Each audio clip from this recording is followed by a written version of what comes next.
Olá galera, tudo bom? Estamos nós aqui com mais uma videoaula. A videoaula de hoje fala a respeito do capítulo 6, reprodução sexuada, né? Na última aula, oitavo ano, nós vimos tipos de reprodução. Então a gente falou da reprodução assexuada e também mencionamos alguma coisa a respeito da reprodução sexuada.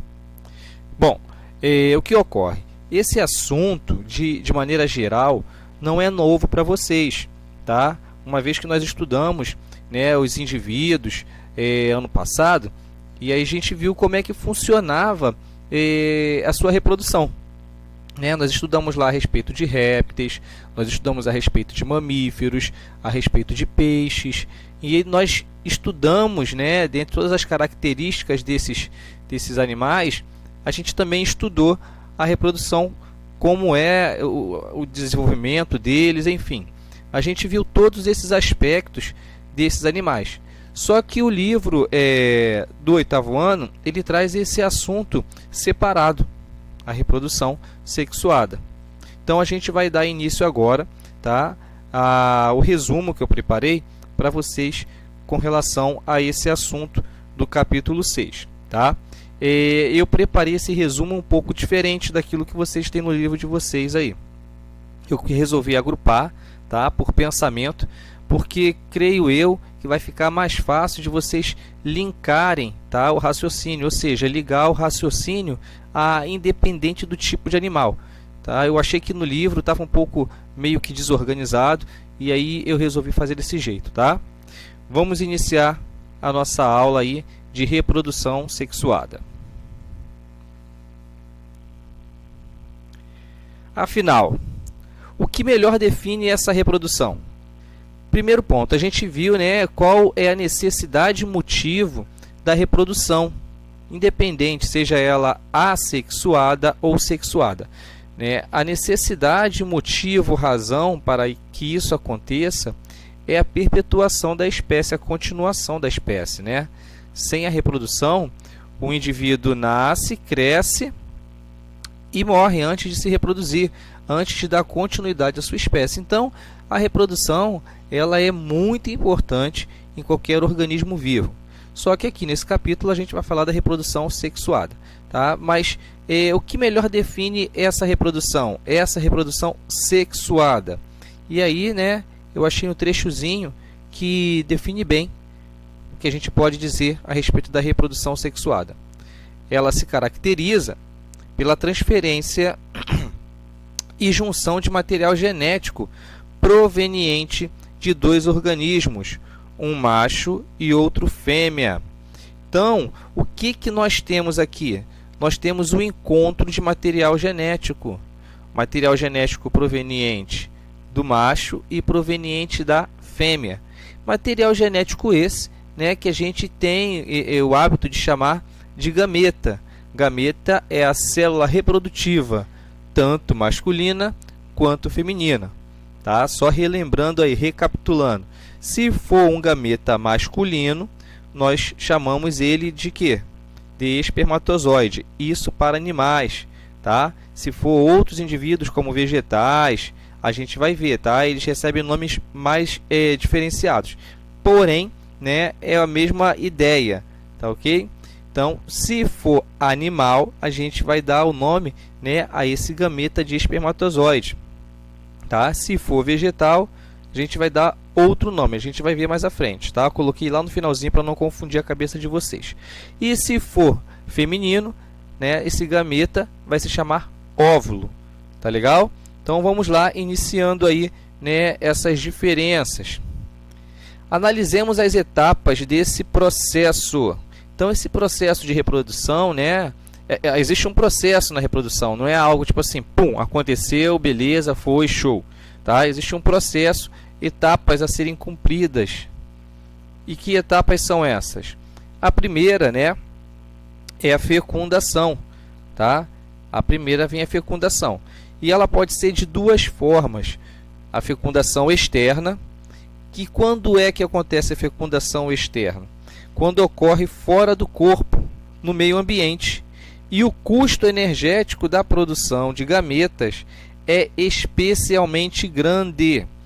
Bom, vamos lá. O indivíduo macho e ou fêmea, para produzir células que serão dispersadas no meio ambiente, geralmente, né, a gente pode colocar aí quase que única e exclusivamente, se falando de animais, tá? Eles vão dispersar e liberar esses seus gametas masculinos e femininos no ambiente aquático, tá? Eles vão necessariamente demandar uma grande quantidade de energia, tá? Por quê? Porque como eles vão liberar, né, essas suas partes reprodutivas no meio ambiente, essas partes reprodutivas vão estar suscetíveis a predadores, a outros animais que podem se alimentar, tá? E chegando ao caso dessas células nem se encontrarem, porque elas precisam se encontrar, correto? Precisa a célula masculina se encontrar com a célula feminina para gerar uma célula ovo, que é o zigoto. Então, como não há uma proteção, eles vão estar no meio ambiente livres a qualquer intempérie do tempo ou a qualquer agressão de outro animal, eles correm o risco. E para diminuir, né, as frustrações no processo reprodutivo, esses animais eles produzem bastante células reprodutivas. E essa produção em excesso gera um custo energético maior. Tá legal? Então, a gente pode dizer que há uma desvantagem na fecundação externa, por dois motivos, né? Primeiro, que o indivíduo ele gasta mais energia, e o segundo, que ele necessita de um ambiente para liberar essas suas células reprodutivas. Tá legal? Coloquei uma imagem aí que ilustra bem isso, tá? Então a gente tem lá a rã adulta, né? A fêmea, geralmente ela possui o corpo maior, tá? Aqui na ilustração dá para ver, a fêmea está por baixo. E o macho, ele acasala-se, ou seja, ele coloca-se por cima dela, dando a entender que está no processo de reprodução, tá? Então ele, nesse ato, ele incita ela a liberar os seus óvulos e ele também libera seus espermatozoides, ambos na água. Esse é o motivo pelo qual também esses anfíbios não podem se afastar da água, né? Eles podem até se afastar, mas no momento da vida eles terão que retornar para a água porque eles precisam desse ambiente aquático para fazer o seu processo reprodutivo. Então a gente repara aqui, ó, ambos liberaram seus gametas na água, né? E aí houve aqui já nesse primeiro estágio, tá? A junção de células masculina e feminina, passando pela primeira fase, tá? Que é o girino, a sua metamorfose nesse processo aqui, aonde ele perde sua cauda, né? Que auxiliava ele na locomoção e começa a se adaptar em membros, e ele pode sair desse ambiente aqui aquático, tá legal? Então a gente percebe que não há, tá, a liberação de células no interior um do outro, tá? Diferentemente do que a gente vai ver agora. E a outra fecundação, né, que é diferente da externa, é a interna. Como o próprio nome já diz e sugere, né, ocorre no corpo do indivíduo que produz os óvulos. E o custo energético é de menor, tá? É de menor gasto. O gasto, né, energético nesse tipo de fecundação é menor, tá? Então, o que acontece? A gente vai ter uma proteção feita pelo indivíduo que carrega os óvulos. Professor, me esclarece uma dúvida. Então, necessariamente, obrigatoriamente, não são só as fêmeas que carregam os óvulos? Não, tá? Porque a gente estudou no último capítulo que existem alguns seres, né, alguns indivíduos que fazem fecundação cruzada. O que isso quer dizer? Eles carregam tanto o sistema reprodutor masculino, ou seja, células reprodutoras masculinas, como células reprodutoras femininas. Então, para a gente não determinar aqui o que é macho e o que é fêmea, macho, espermatozoide, fêmea, óvulo, até porque nós não estamos falando de uma espécie em específico. nós estamos falando de um ato reprodutivo, tá? Então isso tem que abranger um maior número de indivíduos, que pode sim, e há, tá? Já afirmo que há variações nos seus processos, tá? Pelo menos no que diz respeito a sistema reprodutor. Então, deixa esse pensamento, tá? Na verdade, vai haver menos gastos, porque será, né, gerado no corpo daquele indivíduo que possui o óvulo. Beleza? Tá. E aí eu também fiz a mesma coisa. Coloquei aqui uma imagem, né, que retrata aí o acasalamento, propriamente dizendo a cópula, né, que é quando o macho libera, né, nesse caso aí da imagem, libera suas células reprodutivas, seu espermatozoide, no interior da fêmea. Reparem, ela não precisa necessariamente, nesse momento pelo menos, tá, de um ambiente específico. Ela pode estar em qualquer ambiente. Por quê? Porque essas células estão protegidas no interior do corpo, tá? Nesse caso específico da fêmea. Beleza? Entendeu aí a diferença? Legal. Outra coisa que eu quero ressaltar.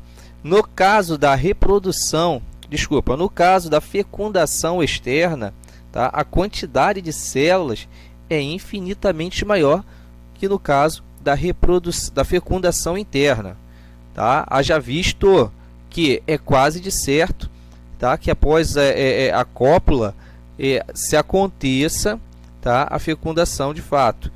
Então, como o espaço é limitado, porque ele vai ficar dentro do corpo, né, do indivíduo que tem ali o óvulo, então é limitado, ele não pode ter 100, 200, 300 filhotes, tá? O único animal que faz isso aí é o cavalo marinho, tá? E aí há vários vídeos bem interessantes que mostram isso.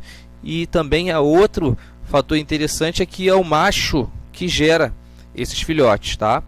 E aí mais para frente a gente pode até levantar essa questão aí e dizer por que é o macho que carrega essa obrigação de carregar os filhotes. Tá legal? Bom, a segunda etapa no processo reprodutivo é o desenvolvimento. E no caso, tá, da reprodução sexuada, ela apresenta tipos distintos, tá? E quais seriam os tipos de desenvolvimento? A gente tem, né, o desenvolvimento que a gente conhece como ovíparos.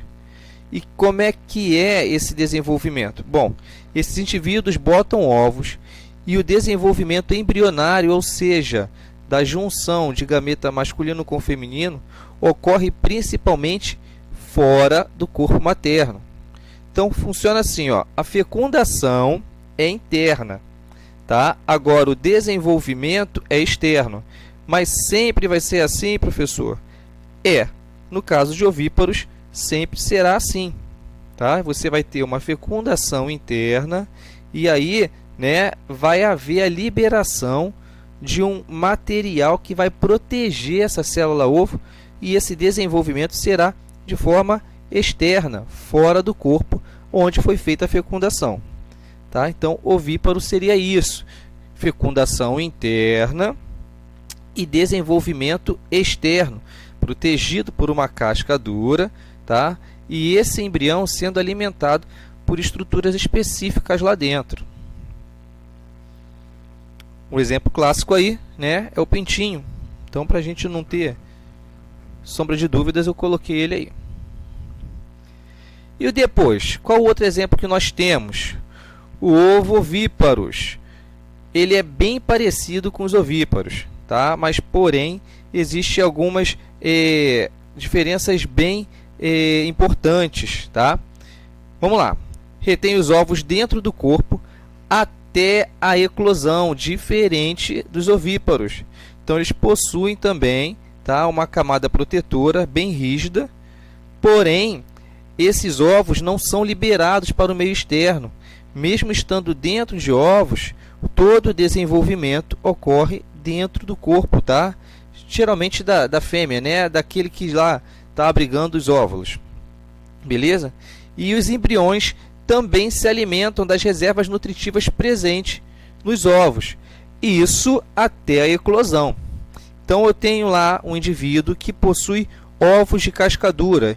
e os seus filhotes estão sendo gerados dentro dessa casca dura, e essa casca dura está dentro do corpo, tá? Do indivíduo que está carregando eles. Até o momento da eclosão, quem vai alimentá-lo, tá, é toda aquela estrutura que está dentro do ovo.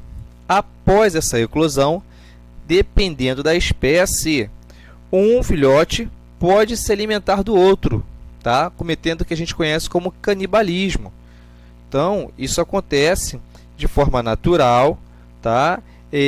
Faz parte do processo reprodutivo e não há problema algum para o meio ambiente. É assim mesmo que funciona. Tá legal? Então, existe uma diferença bem acentuada. Em cada tipo de desenvolvimento, eu estou colocando aí embaixo os indivíduos que fazem parte, tá? Como exemplo. Retornando lá, em caso de ovíparos, eu coloquei, né, aqui, ó, exemplo, aves, insetos, répteis e mamíferos monotremados. Esses mamíferos aqui monotremados seriam os mamíferos primitivos, tá? Ornitorrinco, por exemplo, tá? Então, ele é um mamífero monotremado. Beleza? E aí a gente vê, ó, várias classes: aves, insetos, répteis e mamíferos. Aqui, em ovovíparos, o lebistes é um tipo de peixe. Ele é um tipo de peixe, porém ele faz esse tipo de desenvolvimento com os ovos no interior dele, já liberando os filhotes, já prontinhos, tá? Mas ele é um peixe de aquário, aquele peixe que a gente costuma ver em aquários, e ele aí tem um desenvolvimento bem diferente do que os outros peixes fazem, tá? Os escorpiões também seguem essa linha. Os escorpiões são da classe dos aracnídeos. Os tubarões são peixes condrictes, né? E as cobras aqui dos répteis escamosos, né? Os répteis com o corpo coberto por escamas. Coloquei também uma imagem, né? Tá aí o papai tubarão, mamãe tubarão. Então eles vão lá, né? Se copulam. O papai tubarão coloca suas células no interior da mamãe tubarão.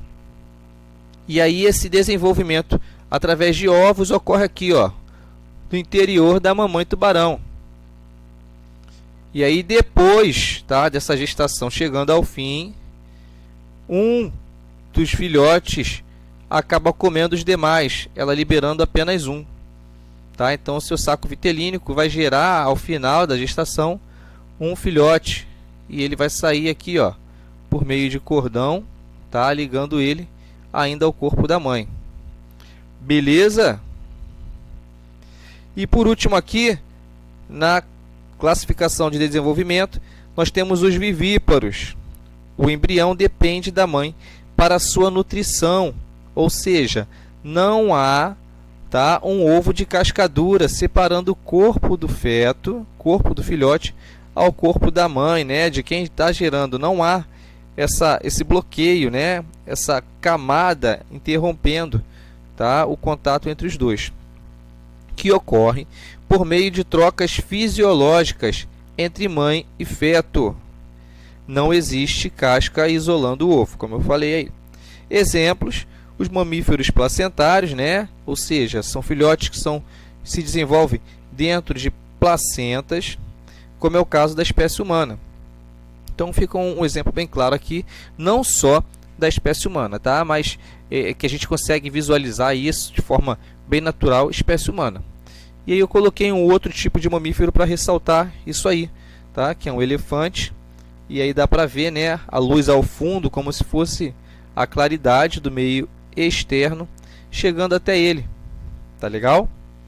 Beleza, galera? Bom, passada essa reprodução aqui, né, dos animaizinhos, aí vem uma pergunta, tá lá no livro de vocês. Acredito que vocês já tenham, com certeza já estudaram a respeito disso, tá, em metagênese, mas talvez não estejam lembrados. E aí eu resolvi dar uma pincelada aqui para esclarecer a mente de vocês. E a metagênese, o que ela é? O próprio nome já está dizendo, né? Metade de criação. Tá? Mas como assim é metade de criação? É uma criação que vai ocorrer em dois estágios. Tá? Ela vai ocorrer tanto de forma assexuada como de forma sexuada. E aí, como ocorre de forma sexuada também, a gente não pode descartá-la. tá, da reprodução sexuada. Então vamos ver. Então a resposta para a metagênese, o que ela é? São ciclos reprodutivos que ocorrem em diferentes organismos vivos, como plantas, algas e quinidários, e caracteriza-se por duas gerações distintas alternadas em um ciclo de vida. E aí eu resolvi separar, tá? Separei de que forma, né? Separei em indivíduos fotossintetizantes, ou seja, que produzem seu próprio alimento, que basicamente a reprodução é bem parecida de ambos, tá? E dos quinidários, né? Que não são seres autossintetizantes, ou seja, autotróficos, né? Eles precisam de outros seres vivos para se alimentar e aí acaba havendo uma diferença acentuada. Então vamos lá. Vamos ver o primeiro, né? Em plantas e algas, como é que ocorre isso aí? Alternância entre um ciclo reprodutivo com a presença de uma geração esporofítica, ou seja, ele produz esporos, sendo nesse momento, tá, uma reprodução assexuada. Então, na geração esporofítica é reprodução assexuada. E outro apresentando uma geração gametofítica. Quando ele apresenta gameta, aí sim ele tem uma reprodução sexuada. Professor, tem como planta ou as algas se reproduzirem sem um desses dois estágios? Não, tá? Não. Não no caso do indivíduo que faz metagênese. Por isso que é metade, gênese de reprodução. Então ele tem a reprodução primeiro inicial, tá? Do tipo assexuada e depois do tipo sexuada. Coloquei aí, né, um gráfico que mostra bem isso. Essa imagem não deve ser novidade para vocês, porque vocês estudaram, tá? Então a fase haploide, essa fase aqui amarela, tá? Que é a fase dos esporófitos. Então haploide é apenas uma célula reprodutiva, né? Estão lembrados? Haploide, uma célula reprodutiva. Então nesse trecho aqui, ó, iniciando-se aqui, é reprodução assexuada. Os esporos são liberados, caem no substrato, tá? E aqui nesse estágio já começa a preparar o corpo para a reprodução, tá, sexuada, aonde ele gera oosfera, sendo a parte feminina, tá? E aqui os anterozoides, parte masculina, havendo aqui, ó, nesse estágio a fecundação, e aí dando início à reprodução sexuada. Beleza? Show? Legal. Agora a gente vê como ocorre em quinidários, né, que são animais. Como ocorre em quinidários? Não apresenta uma fase haploide e uma fase diploide, mas apenas o gameta haploide. O que ele quer dizer? Que na fase sexual, esse gameta ele só possui uma célula, tá legal? Então ele é diferente. Lá em plantas e algas, ele tem, na verdade, o que? Uma parte assexuada, haploide, e depois na fase sexuada, diploide. Aqui em quinidários não, tá? Ele apresenta as duas fases, porém ambas são haploides. Beleza? E depois uma diploide. Vamos ver aqui, ó, no gráfico que eu fiz para vocês. Aqui a gente tem, né, o início do indivíduo. Ele aqui está, ó, pequenininho, pólipo jovem, correto? E aí ele vai crescendo, cresceu, fase assexuada aqui, ó, colônia fixa, fase assexuada, não há distinção de pares. Se desprendeu na fase adulta. Na fase adulta, ele apresenta sexualidade, indivíduos livres, que a gente conhece como águas vivas, né? E aí, umas águas vivas vão liberar o espermatozoide, outras águas vivas vão liberar o que? O óvulo.